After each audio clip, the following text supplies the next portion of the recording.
Algebra 2, Lesson 20, we're going to talk about performing operations with functions. And in fact, when you look in your book over this, most of this lesson is just practice. There's not really a lot of new information being supplied in terms of new terms or definitions or anything like that. Is Jeremy here? No. All right.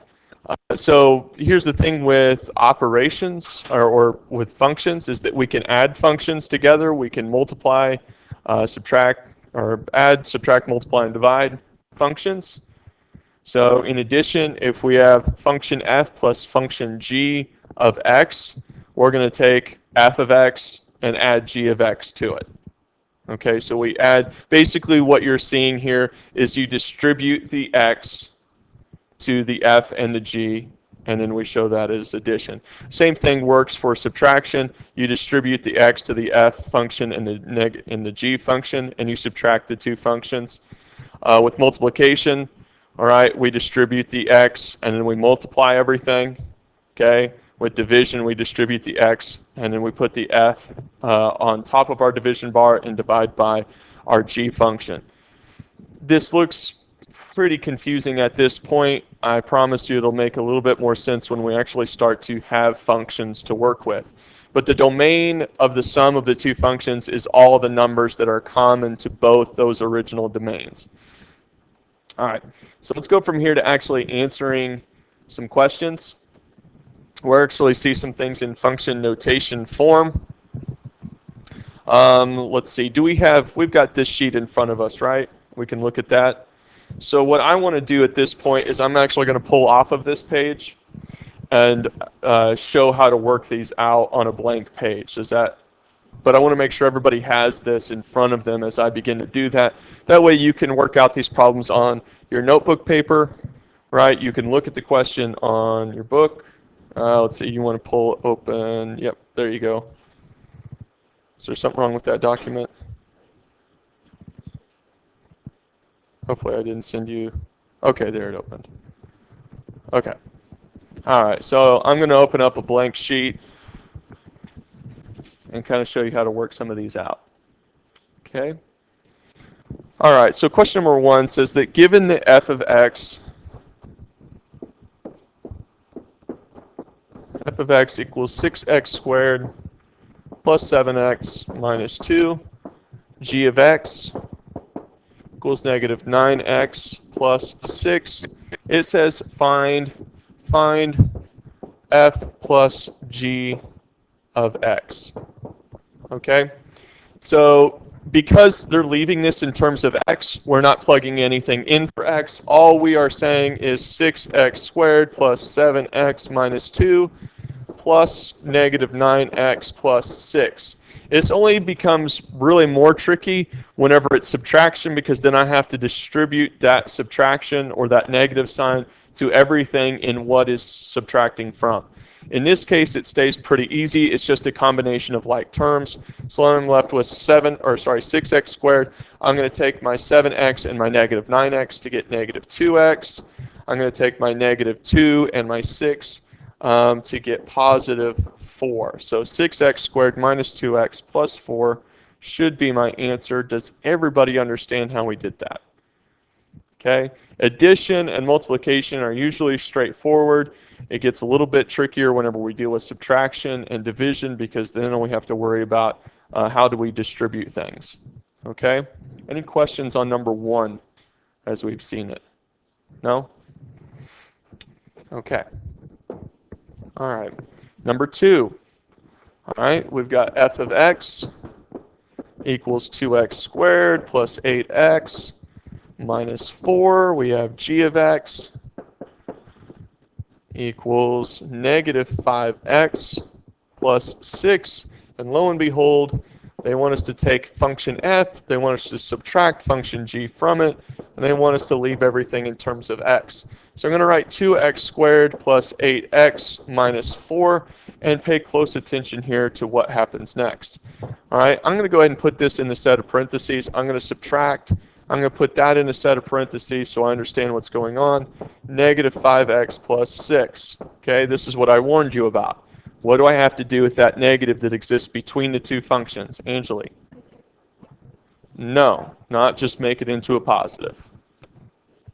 Distribute it. So act like we're multiplying by -1, because really we are, right? There's a -1 sitting outside that parentheses, so I'm going to distribute it to each. Do you have a question? No? Okay, we're good? Okay, so just kind of as an order of operations. So 2x squared plus 8x minus 4, nothing changes there. There's no like terms to combine. What do I have now? Plus 5x minus 6. A lot of people are fine getting to positive 5x, but they would also leave that as a positive 6. You have to distribute to each term inside that set of parentheses, correct? All right, now, what are we down to? Combine like terms. Do I have anything that's a like term with 2x squared? No, so 2x squared. Do I have anything that's a like term with 8x? Which is what? 13x. 8x plus 5x is 13x. Do I have anything that's a like term with -4? -6. What's that going to be? -10. Looks like I've got everything filled out, right? Okay. Any questions, comments, concerns? We're good so far? Okay. We'll keep moving along. All right. Number 3. We have f of x equals 5x minus 8. We have g of x equals -7x plus 10. Okay? What do they want me to do here? They want f g of x. Am I plugging anything in for x? No. Okay? So I have 5x minus 8 times -7x plus 10. Okay? I am multiplying all of f by all of g.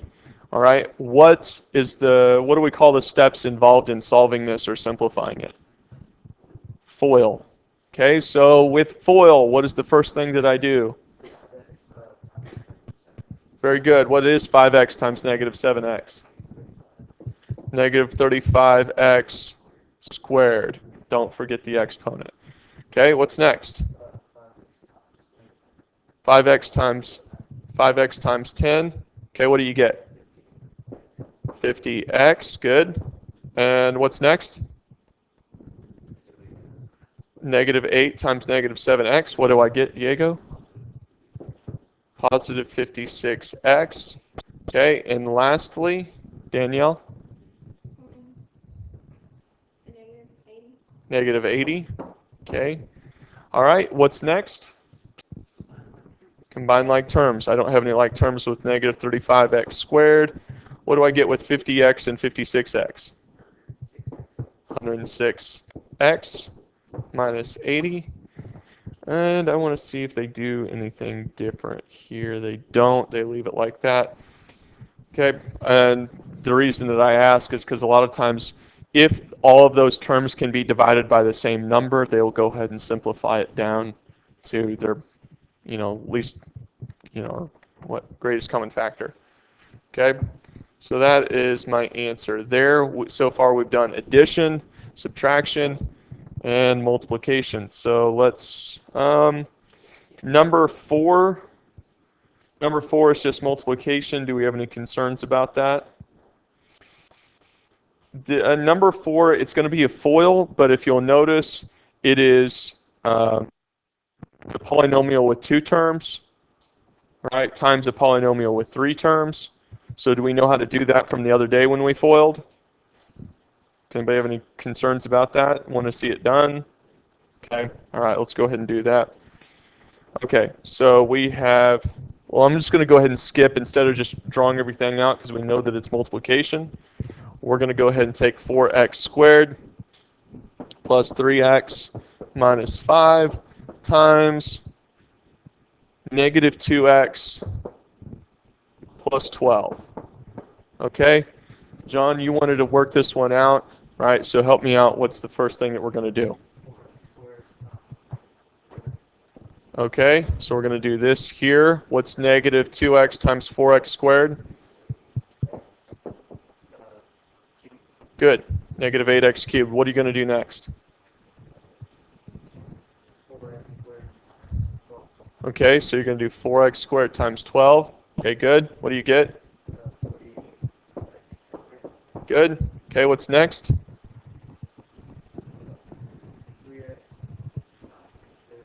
3x times negative 2x. What do you get?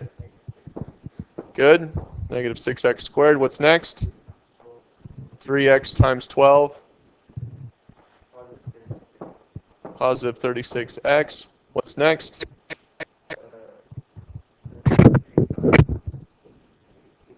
Negative 5 times negative 2x is what?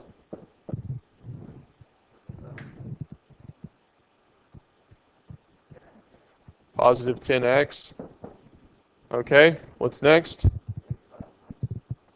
Negative 5 times 12 is negative 60. Okay, what's next? Combine like terms. Do I have any other x cubeds? Negative 8x cubed. What about my x squareds? Okay, 48 minus 6. 42x squared. Okay, what about my x's? 36 and 10, what are you getting there? Positive 46x minus 60 because it's all alone.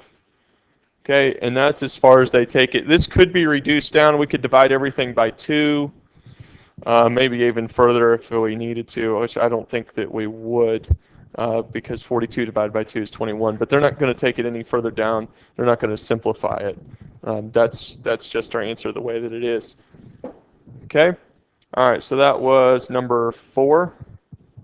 Okay? All right, let's look at number 5. Notice that they do something a little different here. Does anybody know what they do different on number 5? Okay, they ask you to substitute, right? So we know that f of x equals 4x plus 5. We know that g of x is negative 5x plus 3. We want to get function f minus function g of 5. There are 2 ways to do this. We can solve it algebraically, or we can solve it numerically. Okay, do we know the difference between those 2 things? Numerically means that I'm going to go ahead and I'm going to plug in 5 for each of the x's in each function and simplify. So for instance, I would do 4 times 5 plus 5 here. I would do negative 5 times 5 plus 3 over here. Okay, 4 times 5 is 20. 20 plus 5 is 25. Okay, negative 5 times 5 is negative 25 plus 3, negative 22. All right, so now I have the solution for function f is 25 minus the solution of function g, so I would get 25 minus negative 22. You've got to be careful there. It is minus, that number is negative. So my answer comes out to be 47, correct? Does that make sense? All right, now this is solving it numerically. We can solve it algebraically as well. Let me show you how to solve it algebraically. Most people choose rather to solve it numerically. Okay, that's fine. But if we were going to solve it algebraically, we would say 4x plus 5 minus negative 5x plus 3.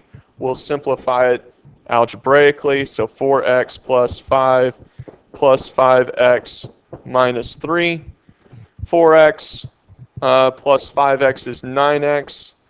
5 plus negative 3 is what is positive 2. Now I do 9 times 5 plus 2. Okay, that's 45 plus 2 is 47. Do I get the same answer either way? Yeah. So I can either go ahead and solve it algebraically like what we've done and then substitute at the end, or I can substitute at the beginning and simplify. Okay? Either way will give me the correct answer. Okay? Let's see, number 6. What time are we out of here, just so I'm aware of my time? 10:11? Okay. Let's see. I think for the most part, you guys kind of get this, right? Let's do one more, just because we haven't done a division question yet. Let's go down to number 10. Number 10 it says find f minus g of 10, where f of x is x minus 6, and g of x equals x plus 14. The rest of that information, they're just telling you that my domain or my x values are all positive whole numbers, so there's no negatives being involved that would mess this up. So what we would go ahead and do here, rather than doing x minus 6 over x plus 14, because we really can't do anything with that the way that it is, okay, is that we would go ahead and sub in. So 10 minus 6 over 10 plus 14. Okay, 10 minus 6 is 4, and 10 plus 14 is 24, right? I should get 1/6 as an answer, correct? Right? Okay. Does that help you out a little bit? I hope so.